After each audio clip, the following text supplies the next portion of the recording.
Welcome to RHI Sociable City Interviews, where we meet with global thought leaders on nightlife and the social economy. Today, we are joined by Lorraine McGuire, a nonprofit leader and consultant who has worked to expand the SafeBar program from a small emerging initiative into a widely adopted safety standard for bars, restaurants, and hospitality venues. Lorraine collaborates closely with the SafeBar educators and program staff to strengthen and scale training, develop follow-up support systems, and ensure venues have practical implementation tools. Well, hello, Lorraine. Great to see you today. I'm so happy to meet with you. I'm so happy to be here. Thank you so much, Jim. I really just want to get a little bit more about your background and what your current role is. If you could go through just a brief history. Absolutely. So I've been working with nonprofits for the last 17 years, and almost the last 10 years specifically has been in gender-based violence, violence against women, sexual assault, trafficking, and all of that. And so Safe Bar is a program that I started working on back in 2022 through the Sexual Assault Center. But my career for the last 10 years has been focused a lot on women and violence against them specifically. And even as a consultant now, I am still working with the Sexual Assault Center to help them with the Safe Bar program, which was one of my favorite programs that I've worked on in a very long time. Okay. Well, can you describe the program's mission and objectives? Absolutely. So the purpose of Safe Bar is to work with alcohol serving establishments to train their staff to be bystanders. So train them in bystander intervention that they're going to feel comfortable with, as well as working with them to identify and prevent sexual assault in their facilities, and really mostly to really help people feel comfortable going into their establishments, especially women who face a lot of fear and hear a lot of reasons why they need to be comfortable when they go out. And so it's just the purpose is for alcohol serving establishments to address this issue before patrons even come into their door. Well, we worked in Cancun, Mexico, and they used the term sexual violence, which we thought in America would be difficult to accept as a term. And then you have sexual harassment, and then you have sexual assault, and then you have just, all kinds of behaviors that may not necessarily have any physical aspect to it, Mhm. but may include other types of behaviors. So, how do you describe the continuum of behaviors and the different terms so that people have a better understanding of what makes sexual harassment different from sexual violence or sexual assault or, just kind of gawking, in a club? There's all kinds of behaviors. Absolutely. So sexual assault is used because it encompasses all of that. Sexual assault will encompass sexual violence, it encompasses rape, it encompasses stalking, it encompasses so any type of sexual act that is against somebody's will and makes them feel uncomfortable is considered sexual assault. So sexual violence is obviously when there's physical violence in it, and rape and groping, all of those things fall with under the umbrella.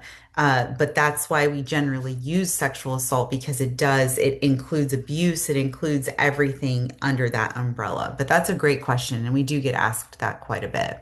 hmm Now, when you talk about the venue staff and their ability to monitor, I mean, I have a background in the industry. In my early years was working in nightclubs and music venues and bars.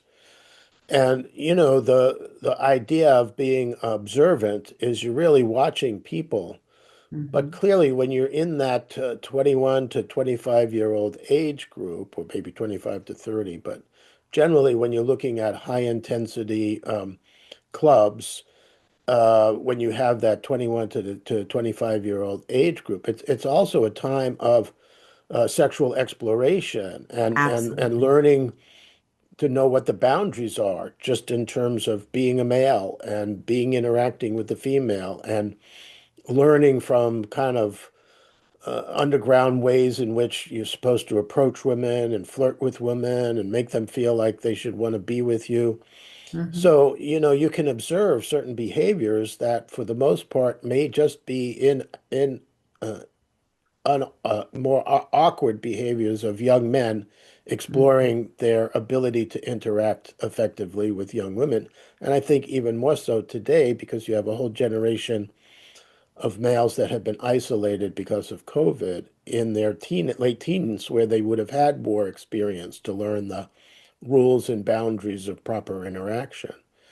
So it seems like quite a task for you to train somebody in security to say that guy's flirting with that woman and that woman's flirting back versus that guy is harassing that woman and she doesn't really want to have that kind of interaction. How do you even boil it down to such a level that you make it easy for somebody to know what's right and what's just, inexperience?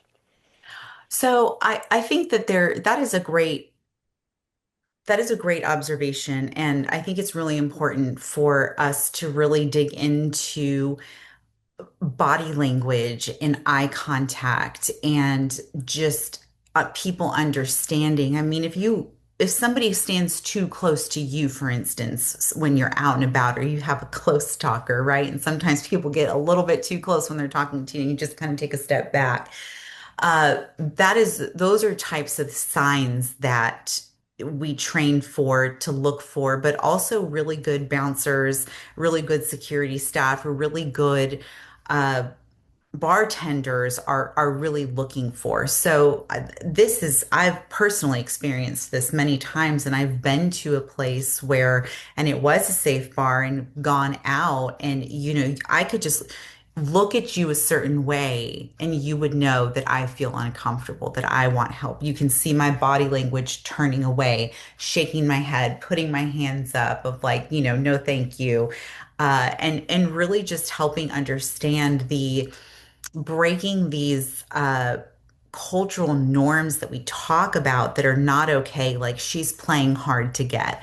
Okay, that's just her saying no, especially in a setting where there's a lot of people, you're not talking necessarily. You might be talking, but even that, like if somebody's leaning in really close and I'm leaning away and I keep looking around to make eye contact with anybody, those are the types of things where when I say, no, thank you, or I'm not interested, and then they keep coming closer. So those are the types of things that you can really look for.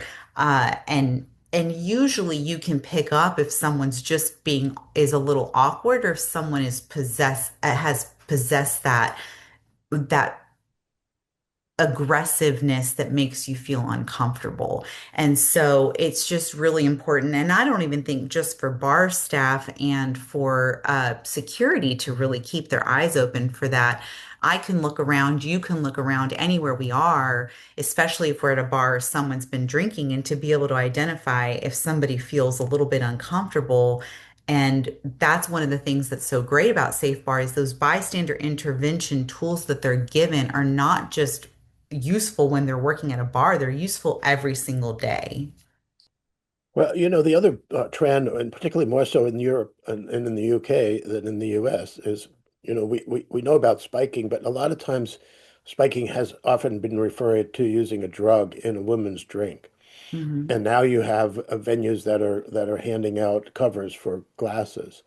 But Hmm. at the same time, you have a growth in the use of hypodermic needles and injection of tranquilizers into a woman in a bar, and so therefore you're moving into a whole new realm of predator that Hmm. is not just, mixing up an Ambien and putting it in somebody's drink, but rather is actually using a syringe.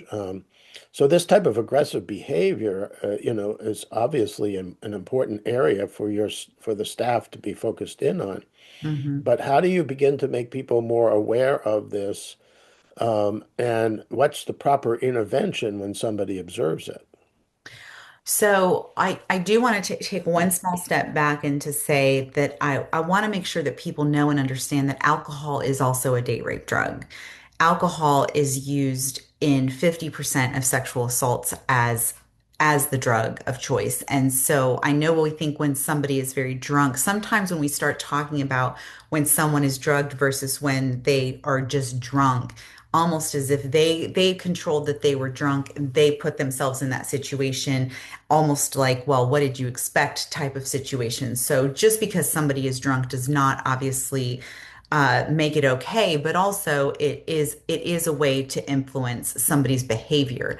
The drugs that you're talking about, whether put in drinks or used through a needle or any type of thing, they mirror the effects of being very, very, very drunk. The difference is they work much more quickly, and then they end up fully incapacitating your body and your mind, but your body becomes you're unable to really move move your body. So somebody will go very limp, and you'll see people that have been. I saw the other day somebody get taken out of a bar that had clearly been drugged. Like they were completely limp. They were like a noodle. And so looking out for especially friends or people that work in bars of and for bartenders it is very hard because if I'm serving you alcohol, you come into my bar, I don't know how many drinks you've had before you got there. But if you seem relatively sober and I give you two drinks and you start slurring and falling, well, then that very well could be that you have been drugged. And so that is where the protocol is. If you start seeing that, then you serve water, you call security, possibly a paramedic. But if you see somebody drugging a person, whether if you work at a bar, so bartenders and security will have their own internal protocol for that. And so when we do the trainings, we talk about, okay, what is your internal protocol going to be if a bartender witnesses this? Because bartenders are very busy, and you talk about those high capacity bars, there's a lot going on. There's sometimes 50 people trying to get a drink from you. I mean, hundreds of people at the bar. It's chaos. And so that is why those bars are more likely for something to happen because there's hard to keep your eye on everybody. But again, if you see somebody do that, I mean, you immediately call the police. You don't necessarily need to confront them. But, we talk about the 5 Ds of intervention, and one of them is to distract. I mean, you can slip and fall and knock the drink out of somebody's hand, and you're not confronting if you don't feel safe doing that, but you've prevented that drink from being consumed by who the target was. uh get somebody's attention. You can delay the situation and start talking to the person, and then try to just get them away from the person that has done this. And so there's just a lot of, you just really depends on the situation, what you're seeing and how you're going to respond in those types of situations. But hopefully when that training exists in the bar and, people start to see that, I think they're more likely to also intervene, with other patrons as well. So what have been the greatest challenges when you go in and you're looking at a staff of maybe 30 or 40 people, bartenders, servers, Mhm. security, managers, and you start to have this discussion? I mean, what's the greatest challenge and what do you see as one of your greatest successes? So sometimes getting into the bar is the greatest challenge. There's this misconception that if you have safe bar training and you address this issue, that you're saying there's a problem. Well, the problem exists, period. It exists everywhere. So by you addressing it, you're just making somebody feel comfortable like with my reality. You're addressing my reality every time I go out to a bar. And with staff, I think sometimes people think it doesn't happen at their bar, or they would know what to do, and then or whether or not they feel comfortable. That's intervening in a situation, whether you work somewhere or not. A lot of the times the bystander effect is you just assume somebody else is going to do something. And so really just encouraging people once you get in the bar to say, it is your responsibility as an employee of this establishment to not only keep your eyes open, but be willing to step in one way or another. You know, sexual assault centers, safe bar programs, we give drug detection cards that test for the two most common date rape drugs. It's the drink covers. There's all different types of things. There's a shot you can order that if you feel uncomfortable, and then the bartender takes you aside and then says, under false pretense, I need to see your ID. I couldn't hear you. Can you step over here? I need to show you your options over here for that drink. And then being willing to do that. But a lot of people are just concerned that they aren't sure what they're looking at. They're not sure if it's actually happening, so they're very hesitant to intervene. And so just really talking through what that looks like is going to make a big difference. Now, a lot of what you're talking about really, again, puts the focus on the woman. And, and it doesn't really, from my hearing what you're just saying, is it's really how do I get that woman to be separated from this man? How do I try to get her to be aware that there are resources available for her to get home safely? Mhm. But what about the men? The men are the ones that are perpetrating all of this. And if there's knowledge about that, then what does the staff responsibilities uh, to intervene with that person too? And how do you react? How do you intervene with somebody I mean, especially a woman who's confronting a large man who has just basically made it in his mind that he was going to drug and sexually assault a woman? His behavior might be quite aggressive and reactionary to put the person who's making the intervention at risk. I mean, I'm so glad that you said that because that is oftentimes the responsibility is on the woman, and people say, keep yourself, keep each other safe. So that is when authorities need to be called. Drugging someone, even just the act of simply drugging somebody is illegal. You can be arrested for that and should be arrested because you're taking away someone's autonomy of what they want to do with their body. So hands down, remove the potential victim first and foremost, keep the victim from being a victim further, and to call the authorities, have the security detain them. I have heard of bars, and it is worrisome to me that just kick these people out. If I just kick you out, well, then you're just going to go to the next bar and do the exact same thing. And so we have to start holding accountable again.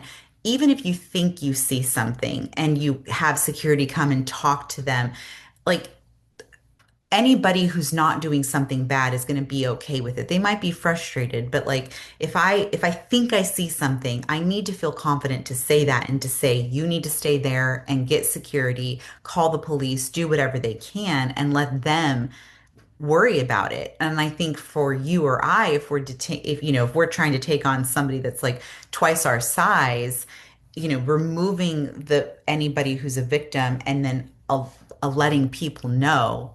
And if you have to take a photo because there's no other way to like there's no security around, there's nothing and to snap a picture, but to alert somebody, but you really should make sure that you are also safe. But there's also safety in numbers. And if there's a lot of people with you, this might be one large person, but if you start to get people around involved and they know security's on the way, then they might run. They likely will try to run, but hopefully the security in that establishment is prepared for something like that. All right. Well, as we're getting close to the end here, Nashville is known for its bachelorette parties, talking about large groups of women going out, in fact, often intentionally becoming intoxicated as a part of the celebration. Mhm. But what makes it that Nashville is such a destination? Is there something about the way the venues operate and the way that you've been successful in your work that makes women feel like it's a safe destination to go to? Well, first of all, it's a very fun destination to go to. It is the way the bars are set up. It is fun. You can go bar hopping. I mean, you can hit 60 bars and never even have to get in a cab. Like you just, if you're willing to put a few steps in. So Nashville is fun. Live music, loud music, different, every level being different. I mean, you can go into one bar and feel like you've been to four or five. So that's, I think, what draws people is it's a fun city to come to. And I would like to say very strongly that any bachelorette party can come in and should be able to get as drunk as they want and not be worried about being raped. I mean, that is a right that you have. It doesn't invite anybody, but they come. But then if you see those safe bar, we have an app. The Sexual Assault Center has an app, a safe bar app. You can look at all the bars that have been trained anywhere in the country and I'm sorry, anywhere in the state, and you can choose to go to those bars knowing that those are the places where the staff has been trained. But that's going to make if there are resources that at least acknowledge and help them if something does happen to a friend of mine or at a bachelorette party. And I go to security, I'm going to be believed. They're going to take it seriously. All of those things are really important to create an environment. And when you promote that you are an environment like that, it will draw the bachelorette parties in because they're going to feel more comfortable there knowing that I can have a great time. But if something does happen quickly, I should be able to get help. And that's really important when choosing a place to go. Well, this has been a most informative discussion. I really appreciate your time. Thank you so much for excellent questions. I really love the way that you're looking at this and framing it, and that brings me a lot of hope. Oh, okay. Well, I'm glad I brought you some hope. So have a wonderful day. Yes, you as well. Okay, bye-bye.